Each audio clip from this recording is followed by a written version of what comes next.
wa alaina ma'hum birahmatika ya Allah ya arhamar rahimin. Hadirin yang dimuliakan Allah Subhanahu wa taala, 10 menit saja duduk, insyaallah antum jadi Syiah semua. Karena teknik ini teknik yang dipakai oleh Syiah untuk mensyiahkan orang-orang ahlu sunnah wal jamaah. 10 menit saja insyaallah. Dan 5 menit kemudian kita bantah semuanya.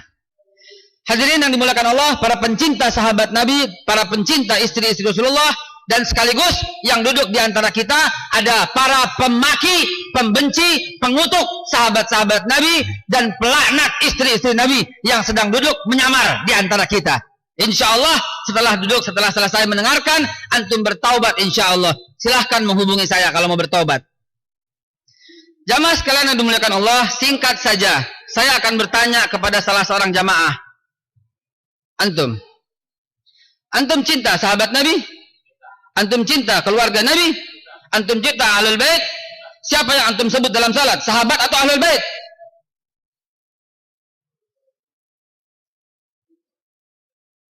Coba sebut sahabat Nabi dalam salat. Sah salat antum? Batal. Betul? Tapi coba antum menghindari menyebut ahlul bait dalam salat antum. Batal juga salat ente. Lalu siapa yang ente cintai sebenarnya? Sahabat atau ahlul bait?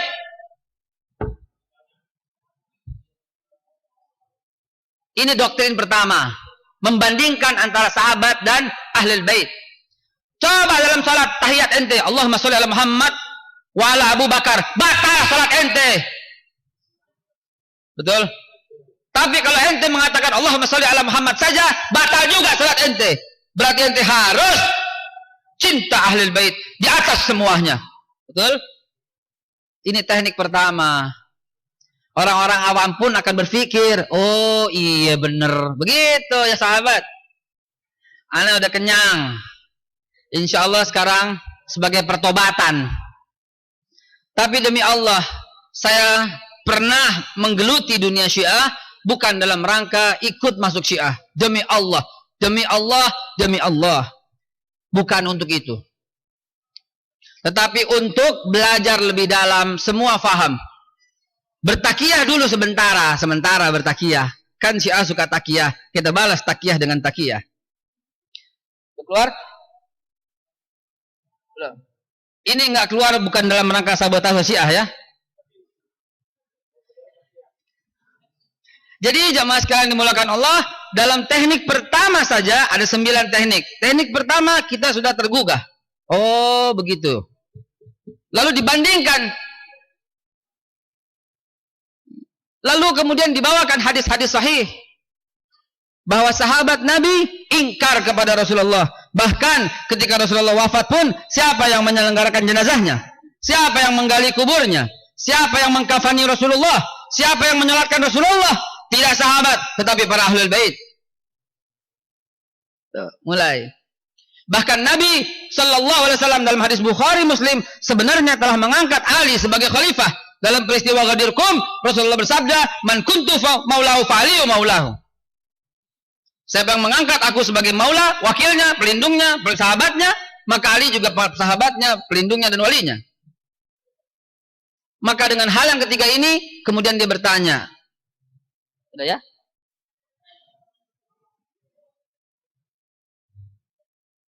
Sedang proses. Ini penting.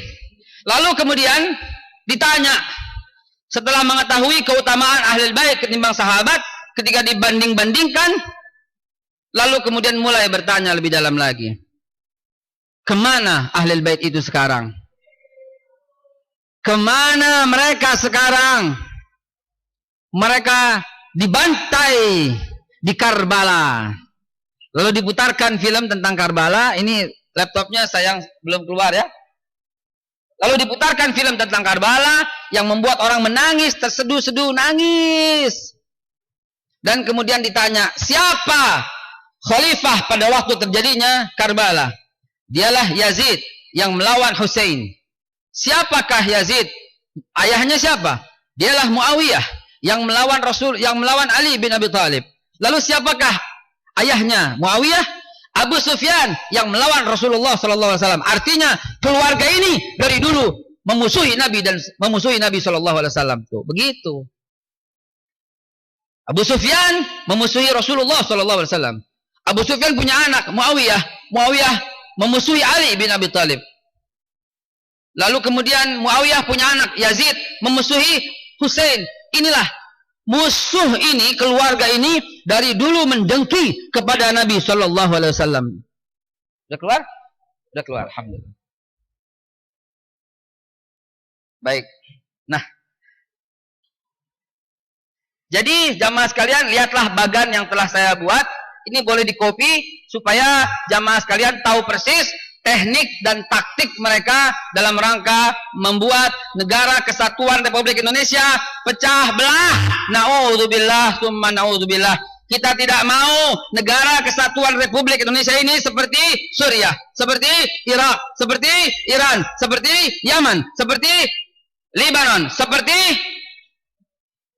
semua negara-negara yang tadinya Sunni, yang tadinya Ahlus Sunnah wal Jamaah, sekarang pecah berantakan. Anak-anak kita dibunuh, istri-istri dan anak-anak perempuan kita diperkosa di jalanan. Demi Allah, demi Allah, demi Allah kita bersumpah, tidak akan pernah kita izinkan para pemaki sahabat itu, para pencaci istri Nabi itu berjaya di bumi negara kesatuan Republik Indonesia. Suka enggak suka, senang enggak senang, rela enggak rela, negeri ini dibangun atas akidah Ahlus Sunnah wal Jamaah. Suka enggak suka, negara ini yang melawan penjajah-penjajah Belanda diawali dengan para pahlawan. Seluruhnya pahlawan adalah para pahlawan pencinta Nabi, pencinta Ahlul Bait, dan sekaligus pencinta sahabat-sahabat Rasulullah SAW, dan orang-orang yang menghormati istri-istri Nabi. Wahai Syiah yang sekarang sedang duduk di antara kita, ente silahkan jadi Syiah, enggak apa-apa. Kalau orang Betawi bilang enggak apa-apa. Kenapa? Karena ini bumi negara kesatuan Republik Indonesia yang belum melarang ente. Silahkan, tapi jangan coba-coba memaki orang yang kita hormati. Jangan coba-coba melaknat ummahatul mukminin.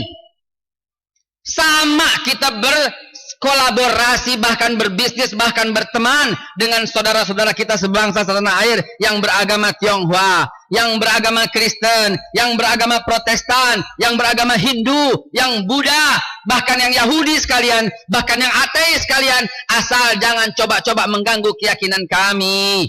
Kita bersaudara dengan Kristen, enggak masalah selama dia tidak mencaci maki Rasulullah. Kalau mereka coba-coba mencaci maki orang yang kita hormati, pala lu hilang atau pala gua yang hilang. Begitu juga orang-orang Syiah. Ente silahkan hidup di bumi Indonesia selama pemerintah belum larang, walaupun kita sedang berupaya untuk itu. Silahkan, tapi jangan coba-coba memaki sahabat-sahabat Rasul. Jangan coba-coba mengajak. Dan terakhir, jangan coba-coba mensyiahkan bumi Ahlus Sunnah wal Jamaah. Negeri ini dibangun atas dasar Ahlus Sunnah wal Jamaah. Mana dia pahlawan yang Syiah? Kita lihat dari Aceh, Tunku Umar, Tunku Ciditiro, Cut Nyadin, Cut Mutiah, turun ke bawah, Pak Sentot Ali Basyah, turun ke bawah, Pangeran Imam Bonjol, Tuanku Imam Bonjol, Pangeran Diponegoro, lihat Husni Tamrin, lihat di Kalimantan, Pangeran Antasari, lihat di Sulawesi, Pangeran Hasanuddin, Sultan Hasanuddin, lihat Tidore, lihat kerajaan-kerajaan Maluku, lihat Patimura, seluruhnya demi Allah Ahlus Sunnah wal Jamaah. Tidak pernah kita dengar mereka mencaci maki Rasulullah. Tidak pernah kita mendengar mereka mencaci sahabat-sahabat Nabi. Ini baru kemarin tahu-tahu maki-maki sahabat Nabi, baru ngaji selembar dua lembar, mengutuk Aisyah di mimbar-mimbar. Saya punya filmnya, saya punya videonya, karena saya pernah berada di dalam mereka. Sekarang kita saksikan bagaimana cara-cara mereka membuat negeri ini menjadi negeri yang Syiah, dan akhirnya konflik terjadi.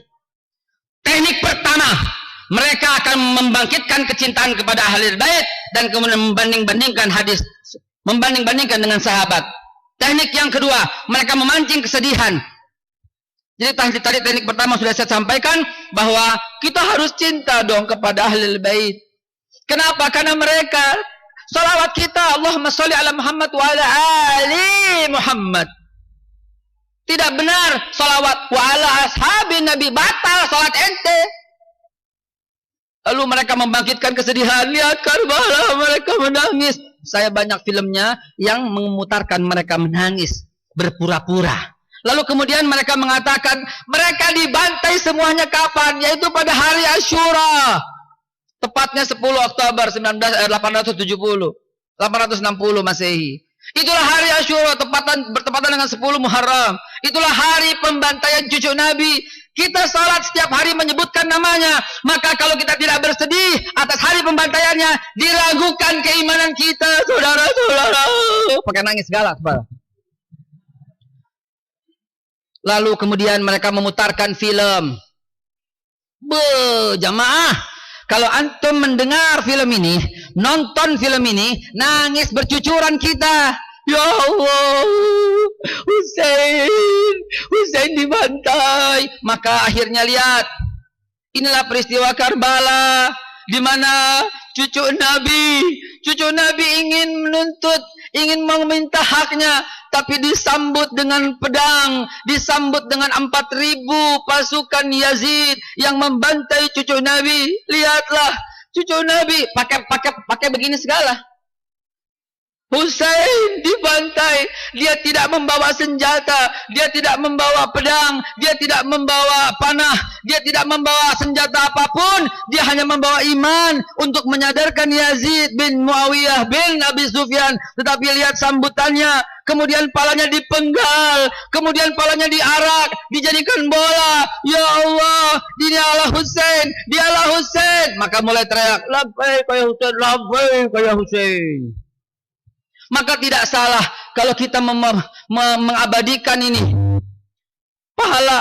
Kepala Al-Husain dibawa, lalu kemudian kita turut bersedih. Tunjukkan kesedihan Anda. Maka dia merajah tubuhnya.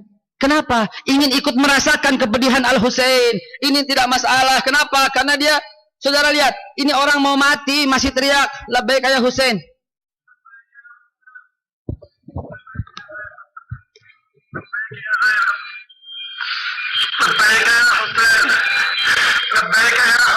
Kita kan bingung, masa labbaik ya Husain? Ini yang Ustadz Abdurrahman yang mendengarkan. Ini yang beliau dengarkan di sana, di Mekah. Saya juga saksinya Ustadz, bahkan saya merekam mereka. Yuk, kalau antum semua mau lihat rekaman mereka, silahkan.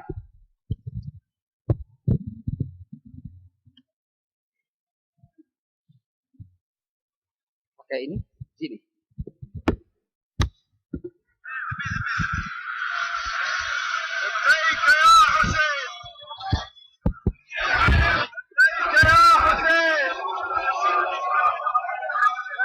Mereka teriak seperti itu.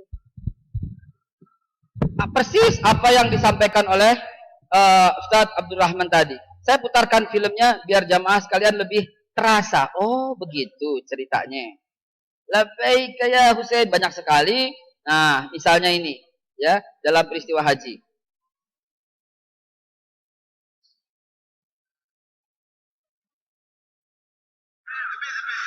Lihat. Di terowongan.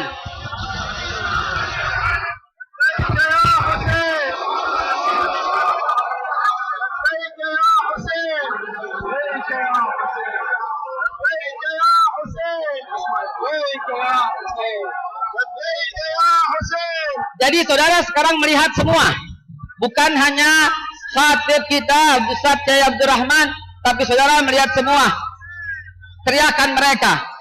Siapa yang ngajarin ini saudaraku? Kok labbaik ya Husain? Kok labbaik ya Husain? Lucu sekali. Maka kita lihat dedengkot-dedengkotnya mereka. Lihatlah, dedengkot ini berteriak dengan tegasnya dalam sebuah peristiwa, ya, acara. Ini di Indonesia, saudaraku. Ini di Indonesia. Saudara lihat. Saudara bisa lihat orang-orang yang teriak ini. Ini tidak keluar, kenapa? Ini ada sabotase Syiah, ini nggak keluar filmnya. Ya, jadi banyak sekali yang saya akan sampaikan, cuman sayang sekali beberapa hal tidak keluar gitu ya. Mudah-mudahan bukan sabotase dari Syiah. Masih lanjut?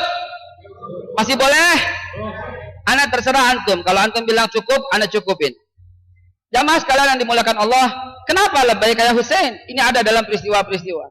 Ada dalam Indonesia, bukan jauh-jauh. Ya, tadi film sebagian yang nggak keluar itu bukan di Karbala, bukan di Saudi Arabia, bukan di Depok, di Kampung Sawah, di Buncit Raya. Ya, Masya Allah. Teknik yang keempat, mereka menjadikan 10 Muharram ini sebagai pintu masuk membangkitkan spiritual emotion. Dengan teknik NLP, subconscious mind, mereka bercerita cucu Nabi dibantai dengan kejam. Lalu kemudian mereka harus tunduk, harus menangis. Kemudian pada saat terjadinya Karbala, siapa yang jadi? Itulah Yazid. Lalu mereka mengatakan Muawiyah pun merebut tidak sah daripada Ali. Kemudian Muawiyah tidak mengakui, justru menjadi tandingan. Lalu kemudian apa yang terjadi? Teknik ketujuh, mereka menceritakan kedekatan Nabi dengan Ali sebagai sahabat utama. Bahkan mereka mengungkapkan hadis yang populer tapi dipotong. Apa itu? Ana Madinatul Ilm wa Ali babuha. Aku kotanya ilmu, Ali pintunya. Dipotong depan sama akhir.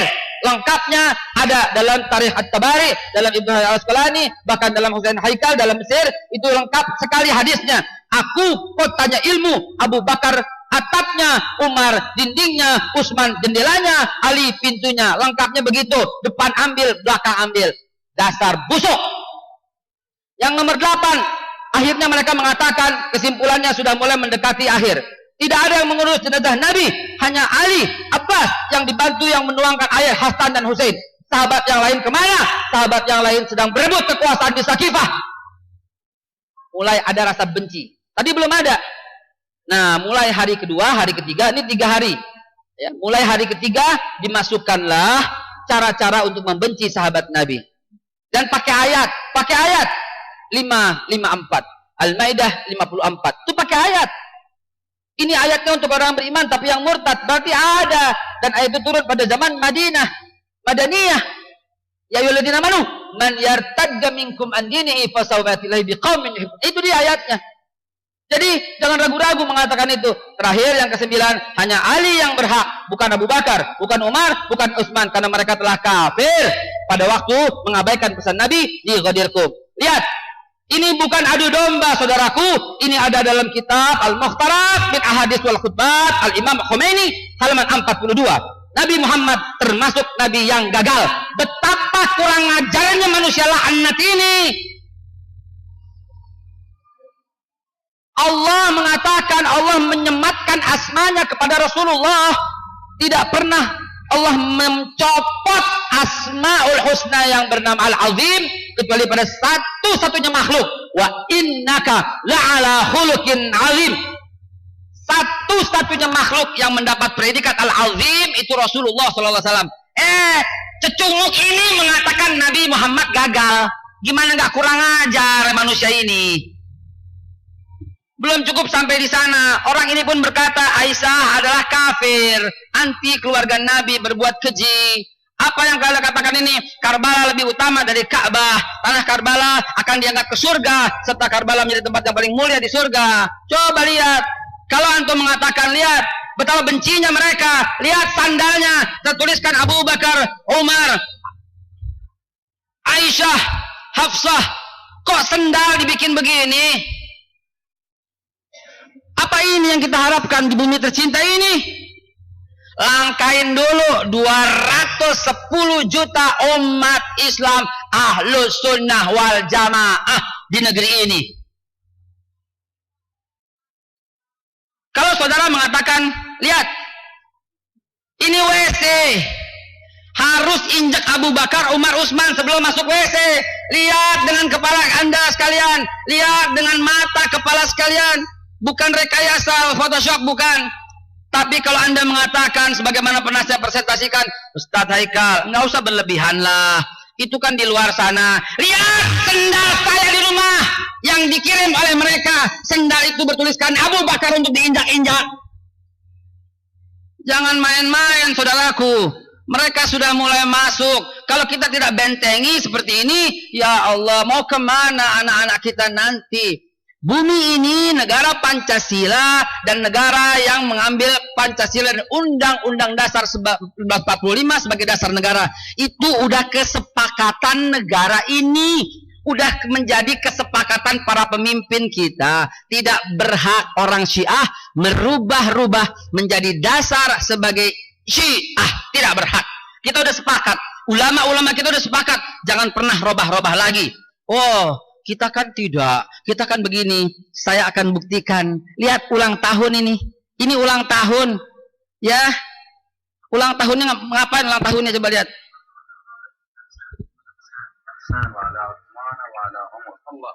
Ulang tahun, sayang filmnya nggak berjalan ya. Laknatullah ala Umar, laknatullah ala Aisyah, wa laknatullah ala Hafsah. Ulang tahun aja begitu. Bagaimana nggak benci? Oh, itu kan di luar sana. Lihat. Lihat buku SMP kelas 2. Ketika menjelaskan keturunan Umar bin Khattab. Lihat. Tanya para penerbitnya. Kenapa gambar Umar bin Khattab harus ada dalam gambar babi? Kenapa coba? Ini sudah masuk. Nggak bisa diam-diam aja. Nggak bisa duduk-duduk santai. Nggak bisa. Ini harus kewajiban semua para da'i, semua para pengurus masjid, semua para orang yang mencintai Allah, Rasulullah dan para sahabat untuk menghentikan gerakan Syiah secara sistematis di bumi Indonesia ini. Lihat yang kami temukan. Sedang sosialisasi buku MPR DPR waktu itu.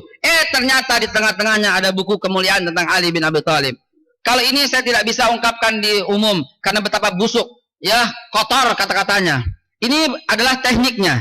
4 pilar kebangsaan yang terancam, Pancasila, UUD 45, NKRI, Bhinneka Tunggal Ika dengan ini. Pertama, remote control di ICC, Islamic Culture and Center Jakarta, didirikan oleh Iran. Yang kedua, indoktrinasi, media penyebaran. Yang ketiga, target 4 pilar integrasi. Jamaah sekalian, ini boleh disimpan dan akan saya simpan di laptop ini. Yang menginginkan materi ini, silahkan menghubungi pengurus dan sebarluaskan kemanapun Anda bisa.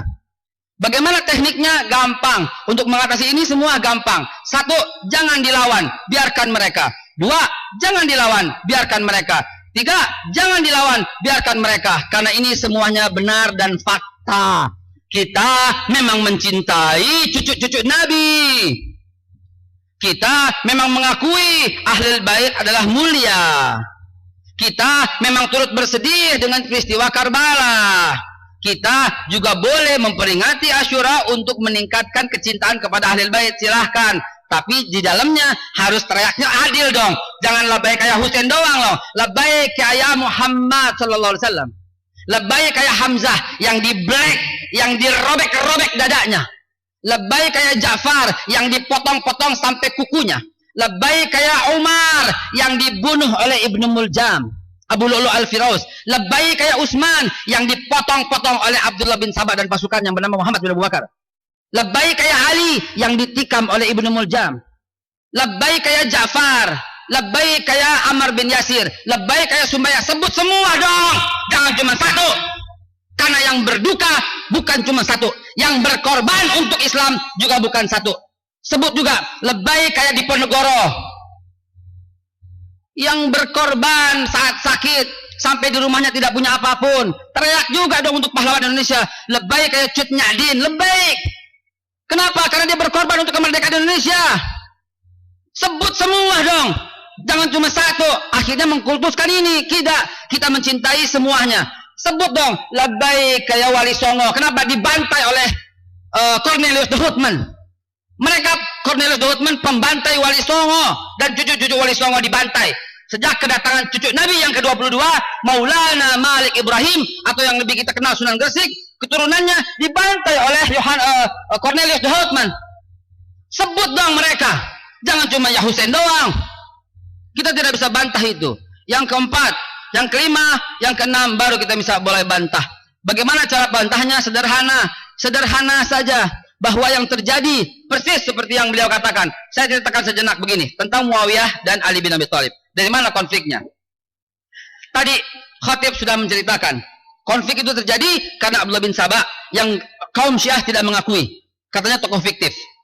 Faktanya yang terjadi adalah ketika Utsman bin Affan terbunuh, ya, Utsman bin Affan terbunuh, kemudian Ali bin Abi Thalib bukan tidak mencari pembunuh Utsman, tapi suasana lagi chaos, lagi genting. Maka Ali lebih fokus ijtihadnya untuk membenarkan ini. Namun Muawiyah tidak setuju dengan pendapat Ali. Baca sejarah dengan lengkap, Muawiyah dan Ali tidak pernah berselisih faham, kecuali Muawiyah tidak bersedia diturunkan sebagai gubernur Kufah dan Basrah, tapi tidak pernah mengangkat dirinya sebagai khalifah. Namun karena kekuasaannya cukup besar, maka akhirnya dijadikan usulan. Mari, kata siapa? Mari kita rapat. Nih, sejarah yang tepat demikian. 42 kitab sejarah, saya berani bersaksi, 42 kitab sejarah yang menceritakan ini. Yang umum, yang netral. Bukan sejarah dari Ahlussunnah wal Jamaah, bukan pula sejarah dari Syiah, tapi ini sejarah murni yang netral. Apa yang terjadi? Pada waktu itu telah terbentuk pemerintahan di bawah Ali bin Abi Thalib, di mana Ali mengangkat sekneknya, mensesneknya, sekretarisnya Abu Musa al-Asy'ari. Ternyata Muawiyah juga telah membuat susunan kabinet, dan susunan kabinet mensesneknya dari Muawiyah bin Abi Sufyan adalah Amr bin As. Nah, kemudian mereka sepakat untuk menurunkan keduanya demi kemudian supaya mengangkat satu khalifah yang sah. Akhirnya sepakatlah mereka. Lalu kemudian Amr bin As berkata, mari kita turunkan masing-masing presiden kita, lalu kemudian kita mufakat musyawarah untuk mengambil. Baik, maka Abu Musa al-Asy'ari pidato dengan cara yang singkat. Amma ba'du, demi keutuhan, demi kerukunan bersama, kami menurunkan Ali bin Abi Thalib sebagai khalifah. Turunlah Ali sebagai khalifah secara sah menurut undang-undang.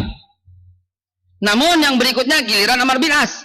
Tetapi Amr bin As tidak menyepakati.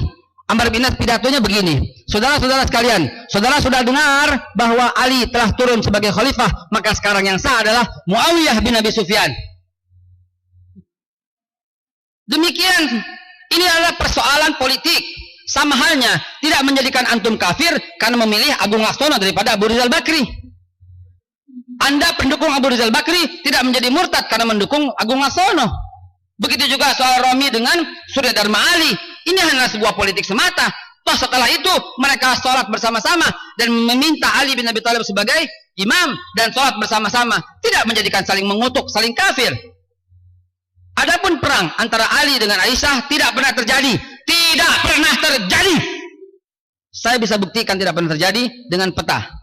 Di mana perangnya, bagaimana. Yang terjadi adalah Aisyah diserang oleh pasukan Al-Jausan dari Basra dan Kufah.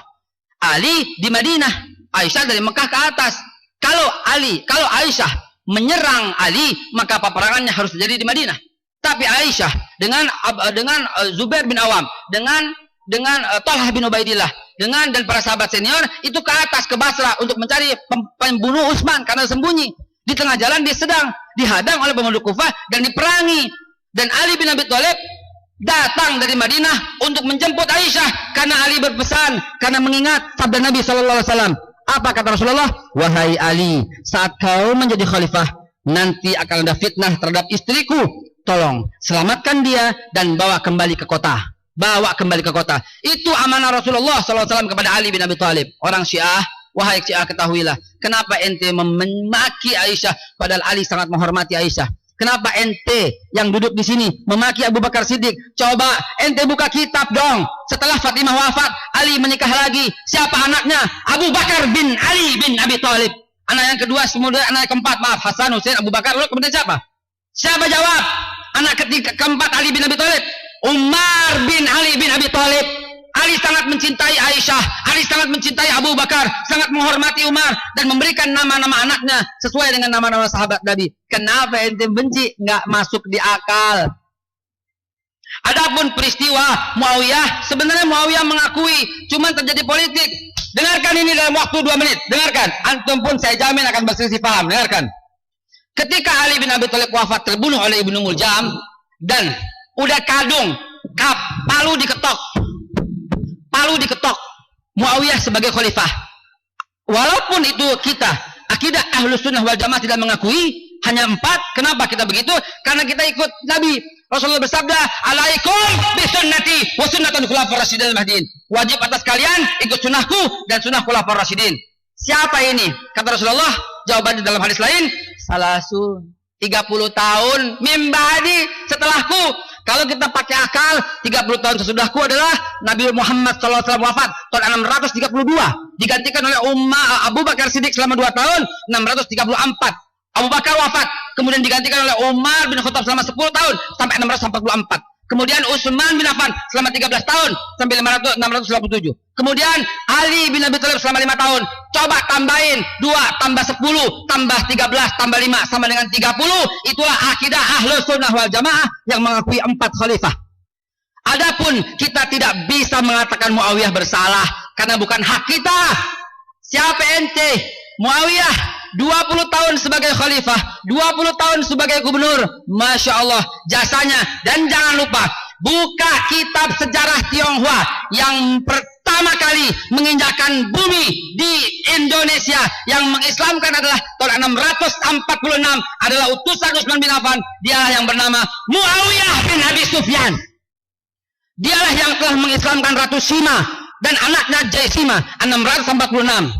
Ratu Karingga ini menjadi muslim karena dakwah Muawiyah bin Abi Sufyan. Buka sejarah yang benar. 646 Indonesia telah Islam, Karingga menjadi Islam, tapi belum berkembang kemana-mana. Sejak kemudian kedatangan Khalifah Umar bin Abdul Aziz telah diangkat sebagai khalifah tahun 711. 7 tahun kemudian Khalifah Umar bin Abdul Aziz, seorang yang Sunni, Ahlus Sunnah wal Jamaah, kemudian dakwah sampai dia di Palembang dan mengislamkan Raja Sriwijaya Sri Indra Farman 718 masuk Islam atas dakwah Khalifah Umar bin Abdul Aziz, yang kemudian berkembang terus. Kedatangannya 1420, kedatangan Sunan Gresik atau Maulana Malik Ibrahim, cucu Nabi yang ke-22 di Irak, lalu kemudian mengislamkan Nusantara. Sejarah mencatat tidak satu pun orang Syiah mengislamkan bumi Indonesia. Jamaah sekalian dimulakan Allah, ini loh Muawiyah kita hormati, tetapi kita pun tidak mengakui dia sebagai khalifah karena cuma 30 tahun kata Rasulullah dan berakhir pada Ali, tapi tidak menjadikan Muawiyah kafir. Lalu kemudian Muawiyah sebagai khalifah, tetapi tidak juga jamaah. Kenapa? Karena Ahlul Madinah telah mengangkat Hasan bin Ali bin Abi Thalib sebagai khalifah. Lalu kemudian apa yang terjadi? Hasan berjiwa top, markotop luar biasa. Hasan mengundurkan diri dan mengatakan kepada Muawiyah, wahai Muawiyah, demi persatuan, ane mundur deh sebagai khalifah. Faddal ente sebagai khalifah, kata Hasan bin Ali bin Abi Thalib. Tapi dengan satu catatan, wahai Muawiyah, kalau ente selesai, balikin kepada ane. Nanti kalau ane selesai, ane janji, ane kasih kekuasaan kepada anak ente Yazid.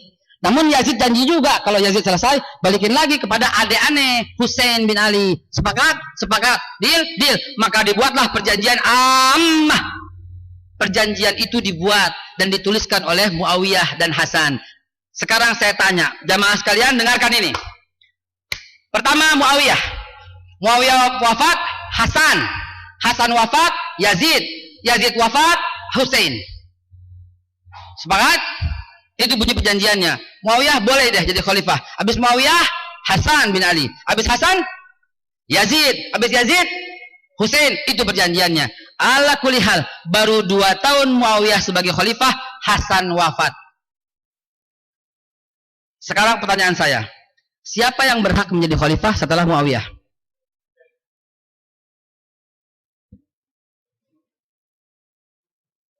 Yazid, Husain. Yazid, Husain. Ente sendiri berbeda pendapat, apalagi mereka yang hidup tahun 680. Jadi ini lumrah, normal. Nggak usah berlebihan deh orang Syiah dengan mengkafirkan semua orang yang tidak ikut Ali. Nggak usah. Kafir mengkafirkan itu tidak layak di bumi kita. Itu hak prerogatifnya Allah Subhanahu Wa Taala. Tidak juga majelis ulama. Anda pun tidak mengatakan ente kafir dari awal sampai akhir. Anda tidak mengatakan ente kafir. Anda cuma bilang bumi ini Ahlus Sunnah wal Jamaah, jangan rusak bumi ini, jangan hancurkan ketentraman negeri ini. Cuma itu yang Anda bilang. Haknya majelis ulama, haknya pemerintah. Sekali lagi, pikir dengan sederhana. Muawiyah, kalau Muawiyah wafat, Hasan wafat, Yazid bin Muawiyah, Yazid wafat, Ali, itu bunyi perjanjiannya. Sekarang tiba-tiba Muawiyah udah mau mangkat, Hasan bin Ali meninggal. Siapa khalifah berikutnya? Yazid, Husain, Yazid, Husain. Ente sendiri, kita sendiri beda pendapat. Akhirnya Muawiyah berkata, aku akan menyerahkan kepada Hasan, tapi Hasan udah wafat. Karena itu Yazidlah yang berhak. Nanti abis Yazid baru Husain. Ternyata Husain tidak sependapat. Muawiyah, terahnya yang penting, keturunannya yang penting. Bani Abbasiyah dulu dong, baru Bani Umayyah. Bani Abbasiyah, Bani Umayyah, Bani Abbasiyah, Bani Umayyah, balik-balikan baninya dong. Kata Muawiyah, tidak. Perjanjiannya bukan soal bani-bani, soal nama. Muawiyah dulu, baru Hasan. Hasan wafat, ya Yazid dong. Maka Muawiyah secara sepihak mengangkat Yazid anaknya sebagai khalifah. Husain nggak terima. Maka Husain ingin berdiskusi baik-baik sama Yazid. Mari kita berangkat. Mari kita berangkat. Mari kita jalan. Sahabat berkata, sudahlah Husain, sabarlah. Kau tidak tahu apa yang sedang dihadapi mereka. Diamlah di sini. Tidak, kata Husain. Pantang cucu Nabi takut. Bukan soal takut atau berani, Cong. Tapi strategi ini, Cing. Maka akhirnya apa yang terjadi? Husain tetap berangkat demi hormatnya, demi khidmatnya, demi persatuannya. Husain bin Ali bin Abi Thalib, kita akui sebagai syahid terbesar pada zaman itu, tidak membawa senjata sepotong pun, tidak membawa panah, tidak membawa pedang, tidak membawa tumbak. Dialah Husain yang kita hormati, yang kita sayangi. Dia hanya membawa keluarganya, tujuannya untuk silaturahim kepada Yazid, untuk berdiskusi dan musyawarah. Bagaimana baiknya ini? Kan Bani Umayyah udah 2 kali mimpin. Bani Abbasiyah dong. Cuma begitu doang, sederhana. Tapi di tengah jalan ada seorang munafik yang tidak diketahui oleh Yazid itu sendiri. Munafik itu bernama Amir bin Zaid Jausan dan Sinan bin Anas. Dialah tokoh 2 orang yang membunuh Amr bin Zaid Jausan, itu yang memanah Husain. Dan Sinan bin Anas yang memenggal kepala Husain. Yazid di mana? Jauh. Ini di Karbala. Ini di Karbala. Yazid di Kufah, Basrah. Kenapa Yazid yang dimusuhi? Saudara tahu apa yang terjadi ketika peristiwa ini dilaporkan ke Yazid? Yazid menghukum kedua manusia ini. Jadi akur aja. Yang berantem kenapa lu? Bahlul, sini lo maju. Yang ngumpet-ngumpet tuh sini maju, silahkan. Ya, jamaah sekalian dimuliakan Allah, ini teknik ke-6. Mereka mengatakan demikian. Kita bahas lagi. Ini perjalanan hukum. Kita bahas lagi. Kedekatan Ali, ya betul. Tapi Abu Bakar juga lebih utama dong. Abu Bakar jauh andilnya lebih besar daripada Ali bin Abi Thalib dong. Pada awal pergumulan Islam, Ali 9 tahun. Abu Bakar yang berjuang menghabiskan semua hartanya. Abu Bakar, maaf, Abu Bakar Siddiqlah yang telah berjuang habis-habisan dan mengislamkan Utsman bin Affan, Abdurrahman bin Auf, Talhah bin Ubaidillah, Zubair bin Awam, Bilal bin Rabah, Salman Al-Farisi, Abi Dzar Al-Ghifari, dan inilah 10 utama sahabat Nabi yang masuk surga tanpa hisab. Atas jasa Abu Bakar Siddiq disebut 4 kali dalam Al-Quran sekilas namanya, kecuali pada waktu di Goa Sur. Pada waktu berjalan Allah menyebutkan li ashabihi, pada sahabatnya. Lagi pula Abu Bakar Siddiq pernah mendapat sabda kata Nabi, andai kata iman 1 kota Madinah ditimbang dengan iman Abu Bakar Siddiq, masih lebih berat iman Abu Bakar Siddiq. Masya Allah, Abu Bakar yang mulia. Andai kata boleh seseorang mengambil kekasih, maka Abu Bakar akan kuambil kekasihku, kata Ali bin Abi, kata Rasulullah bin sallallahu alaihi wasallam. Bahkan ketika Abu Bakar wafat, Ali yang bercerita, Ali yang berkhutbah, Ali bin Abi Thalib yang berkhutbah ketika Abu Bakar wafat. Apa khutbahnya? Wahai pemimpin Islam, wahai Khalifatul Rasul, wahai Ummul Mu'min, wahai Amirul Mu'minin, wahai Khalifatul Rasul, andai kata aku sungguh nikmat berada dalam posisimu. Tidak ada iman 1 kota Madinah kecuali engkau lebih berat iman itu, wahai Abu Bakar, wahai As-Siddiq, selamat jalan. Ini Ali bin Abi Thalib yang kau jadikan Tuhan menghormati Abu Bakar Siddiq. Bagaimana dengan Umar? Masya Allah, satu-satunya sahabat yang kata-katanya mendahului ayat adalah Umar bin Khattab. Satu-satunya sahabat yang kata Nabi, andai kata ada Nabi setelahku, maka Umar Nabi itu. Bahkan Nabi menggaranti, garanti dari Nabi, Umar bin Khattab tidak bisa diganggu setan. Inna syaitanu la yafirru min zilli Umar. Sesungguhnya setan lari ngibrit daripada Umar. Wa masalaka Umaru fajjan illa wasalaka syaitanu fajjan akhar. Tidaklah Umar berjalan di satu gang. Kalau di ujungnya ada setan, pasti setan pilih gang lain karena takut berhadapan dengan Umar bin Khattab. Siapa ini? Jadi jangan macam-macam dah. Yang ke-8, tidak ada yang mengurus jenazah Nabi.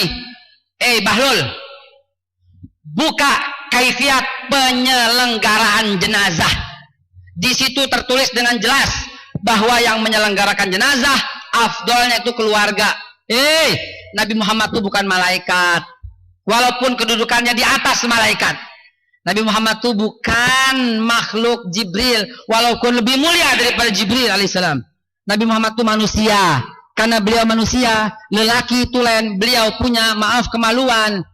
Dan harus dibersihkan. Beliau karena dia manusia. Dan kaifiat jenazah itu memang keluarga. Dan itu pun amanah Rasulullah SAW. Kalau beliau wafat yang mandikan, ya jelas keluarga. Ya jelas keluarga. Yang keluarga ada pada saat itu adalah Abbas bin Abdul Muthalib, paman Nabi yang memandikan. Lalu kemudian keponakan Nabi Ali bin Abi Thalib yang menggosok-gosok Nabi. Lalu yang menuangkan air Hasan, Husain. Ya jelas cucu-cucunya. Bukan ini berarti sahabat-sahabat yang lain tidak mau memandikan jenazah Nabi. Lu pikir pakai otak. Waktu Rasulullah wafat ada 124.000 sahabat Nabi. Kalau semuanya memandikan, jelas mereka iri dong. Akhirnya mereka semua mau memandikan. 3 bulan baru kelar mandiin Nabi. Karena yang mandikan 124.000 orang. Ya jelas dong keluarga. Pakai otak dong. Dan ini sahabat, ini kaifiat Nabi, ini pesan Rasulullah. Terakhir, soal Ghadirkum. Kita bantah dengan simpel sekali. Apa itu Ghadirkum? Ghadirkum sebuah tempat di antara Mekah dan Madinah. Tepatnya di Jauhah. Ini Ghadirkum. Nabi pernah berkata benar dalam hadis. Nabi pernah mengangkat Ali di Ghadirkum dan berkata, man kuntu maulahu fa aliyu maula. Siapa yang menjadikan aku maula, maka Ali maulanya. Pakai otak dengan sederhana. Ini bukan legitimasi Ali sebagai khalifah, bukan. Ambil contoh, pernah Abu Bakar dan Umar berselisih paham. Nabi tidak mengatakan, Umar lu salah, Abu Bakar lu benar, tidak. Tapi Nabi berkhutbah dengan sederhana. Apa khutbah Nabi? Wahai penduduk Madinah, andai kata iman kalian ditimbang oleh iman Abu Bakar Siddiq, maka lebih berat iman Abu Bakar Siddiq. Amma ba'du. Itu tahu Nabi lagi nyindir Umar. Umar jangan macam-macam lu Abu Bakar. Habis kejadian itu, Umar menghampiri Abu Bakar dan minta maaf. Contoh lagi, ada seorang sahabat Nabi kentut. Kentut lagi khutbah. Apa kata Nabi? Yang kentut batal, wudu lagi. Begitu? Tidak. Nabi nggak pernah memalukan orang di tengah umum. Nabi langsung mengatakan, sesungguhnya memperbaharui wudu itu sebuah kebaikan. Sahabat pada diri. Apa kata yang kentut? Selamat gua nggak ketahuan. Begitu kan? Ini cara-cara bijaksana Nabi SAW. Peristiwa Ghadirkum persis begitu.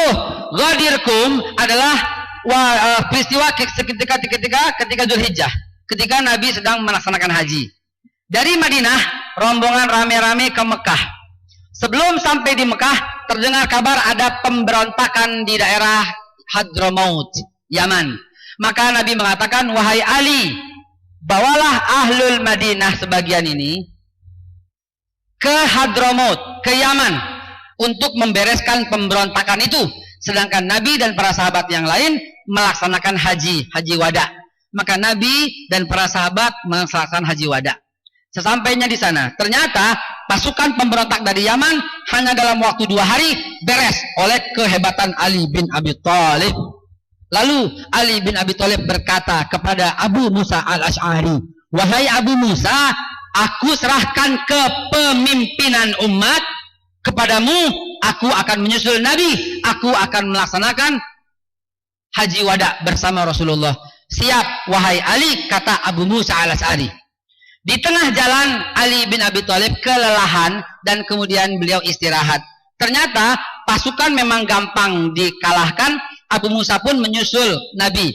Di tengah jalan Ali berjumpa lagi dengan pasukan Abu Musa. Ali betapa marahnya. Ali berkata kepada Abu Musa, wahai Abu Musa, kenapa kau naiki onta itu? Padahal ini ghanimah. Tunggu Nabi bagi-baginya. Kenapa kau pakai mantel-mantel ini? Kepada sahabat-sahabat yang lain, Ali bin Abi Thalib pun protes.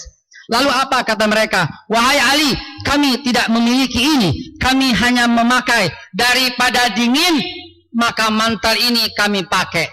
Daripada jalan kaki jauh, maka unta dan kuda ini kami pakai. Itu sebabnya kami mendahului kamu. Tidak! Ini fasik, kata Rasulullah, kata Ali bin Abi Thalib. Ini fasik. Belum Nabi Muhammad bagi. Kami tidak memiliki, kami hanya pinjam. Tidak, kata Ali bin Abi Thalib. Maka kejadian ini sampai ke telinga Nabi. Ali tidak berkata-kata, tidak berbicara kepada Abu Musa dan pasukannya. Ali marah kepada mereka. Namun sampai kepada Nabi, apa yang Nabi lakukan? Nabi tidak mengambil tindakan apapun. Nabi diam. Nabi diam 1000 bahasa. Akhirnya ketika haji selesai, sampailah titik di Ghadir Qum. Ghadir Qum ini adalah poin, titik, bukan perpisahan. Di Ghadir Qum, orang-orang ahlu Irak pergi ke atas, orang-orang ahlu Suriah ke atas, ke selatan, ke timur, ke timur barat. Orang-orang Yaman pulang ke selatan, orang-orang Syam ke arah utara sebelah timur sedikit. Akhirnya sudah habis semua orang-orang, tinggal orang Madinah. Baru Nabi berkata, mengangkat tangan Ali, man kuntu maula fa aliyu maulahu. Siapa yang menjadikan aku sahabatnya, maka jadikan Ali sahabatnya. Itu untuk Abu Musa al-Asy'ari dan kawan-kawan yang memusuhi Ali. Bahlul. Habis itu Abu Musa datang kepada Ali dan minta maaf, wahai Ali, kami yang salah, engkau yang benar. Itu bukan legitimasi pengangkatan Ali sebagai khalifah. Kalau Nabi berniat mengangkat Ali sebagai khalifah, Nabi harusnya bicara di Mekah bersama orang ahli Kufah, ahli Basrah, ahli Yaman, ahli Syam, semuanya lagi kumpul semuanya itu. Baru Nabi berkata, kalau aku wafat, Ali penggantiku. Itu baru legitimasi. Kalau ketemu hadis begitu, bisa kita katakan Abu Bakar mengambil haknya Ali. Tapi Nabi tahu ayat, Rasulullah paham Al-Quran. Dalam Islam tidak ada patrilineal. Dalam Islam itu semuanya musyawarah, mufakat, musyawir, tasyawiru. Musyawarahlah kalian, kata Allah. Itu yang dipegang Nabi. Karena itu Nabi tidak menunjuk dengan jelas siapa penggantinya, tapi Nabi menyerahkan kepada musyawarah. Maka hasil musyawarah mengangkat Abu Bakar, maka Abu Bakar sah sebagai khalifah. Hasil musyawarah mengangkat Umar, kemudian sah sebagai khalifah. Hasil musyawarah mengangkat Utsman, kemudian sah sebagai khalifah. Hasil musyawarah mengangkat Ali sebagai khalifah, sah. Inilah akidah Ahlus Sunnah wal Jamaah. Dari waktu 10 menit saya sudah 2 jam. Hampir 2 jam. Ini sekadar cuplikan. Lihat Imam Ja'far Shadiq yang sangat dimuliakan oleh orang-orang Syiah. Ternyata bapaknya itu namanya Imam Al-Bagir, ibunya Ummu Farwa. Ternyata ibunya itu Ummu Farwa punya ayah namanya Imam Qasim, punya ayah namanya Muhammad, punya kakek namanya Abu Bakar Siddiq. Yang benar aja. Waduh, ini para dedengkot Syiah ini, ya Allah. Ya. Nah, ini ada contoh ajarannya. Siapa yang mau Syiah? 5 jam $50. Ayo, ini pasar mut'ah. Ayo, silakan. Yang mau perempuan pilih. Dipilih. 1 hari $75. Kalau mau 2 hari $100.